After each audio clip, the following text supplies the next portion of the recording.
Kasus COVID-19 di Indonesia belum menunjukkan tanda-tanda penurunan. Bahkan sepanjang September telah beberapa kali mencetak rekor penambahan tertinggi. COVID-19 di Indonesia hampir menyentuh 270.000 kasus, alias sudah berada di posisi 23 kasus COVID-19 terbanyak di muka bumi.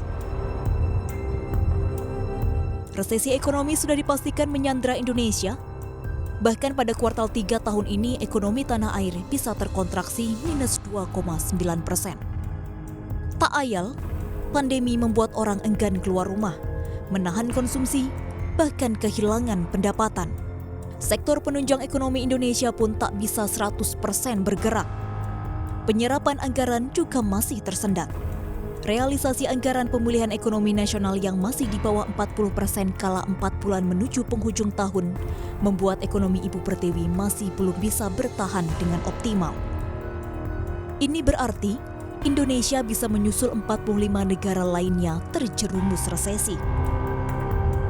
Namun pengusaha mengingatkan masalah utama bukan pada Indonesia jatuh ke jurang resesi. Namun, nafas pengusaha kian pendek apabila pandemi makin tak bisa dikendalikan oleh pemerintah.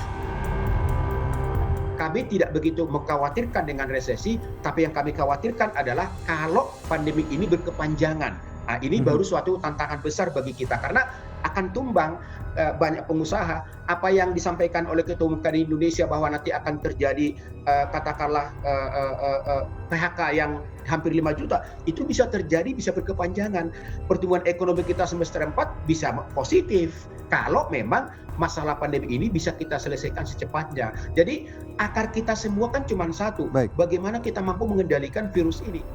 Artinya kan jumlah secara finansial kita ini kan rugi, income juga jauh berturun juga, turun jauh sekali lah. Sehingga mau nggak mau kan rasionalnya kan harus mengurangi biaya tetap. Selain yang tadi biaya tetap terkait bandara, sewa pesawat, juga biaya staf, baik itu kru terbang maupun yang kru non terbang. Dan kalau itu makin panjang krisisnya, atau kita nggak tahu kapan recovery-nya, ya diikuti dengan PHK tentunya. Pemerintah memastikan ekonomi Indonesia akan mencapai level terendah pada kuartal ketiga tahun 2020. Selanjutnya, perlahan ekonomi tanah air akan mendaki dari jurang resesi. Hanya saja ekonomi Indonesia baru benar-benar tumbuh stabil pada 2021, di mana vaksin COVID-19 sudah ditemukan. Sambil menunggu, pemerintah berjanji akan mengobrol lebih banyak insentif.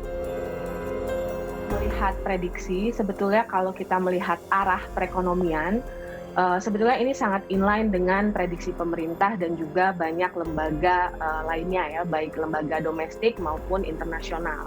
Bahwa kurang lebih di kuartal kedua perekonomian itu akan mencapai bottom, kemudian mudah-mudahan tidak ada second wave, maka perlahan-lahan di kuartal ketiga, keempat, dan di tahun 2021 perekonomian akan semakin membaik. Jadi bisa dibayangkan dengan kondisi saat ini kalau pemerintah memberikan stimulus, tentu kalau ke dunia usaha transmisinya bisa 2 kuartal ataupun lebih. Jadi kalau kondisi ekonomi masih tetap membutuhkan stimulus, tentu pemerintah akan terus memberikan stimulus. Jadi tanpa kesehatan itu diatasi, kepercayaan itu tidak akan pernah full atau kembali pulih. Maka pemulihan ekonomi pun tidak akan kembali pulih. Jadi pemulihan ekonomi kita yang sustainable hanya kalau sesudah kesehatan ini kita atasi. Memang bansos tadi itu perlu supaya orang bisa bertahan.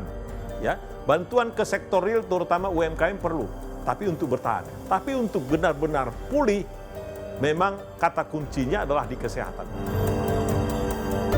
Bak pertandingan bola yang menghabiskan energi, sebagian besar pengusaha di tanah air sudah ngos-ngosan menanti penghujung laga berat melawan dampak corona.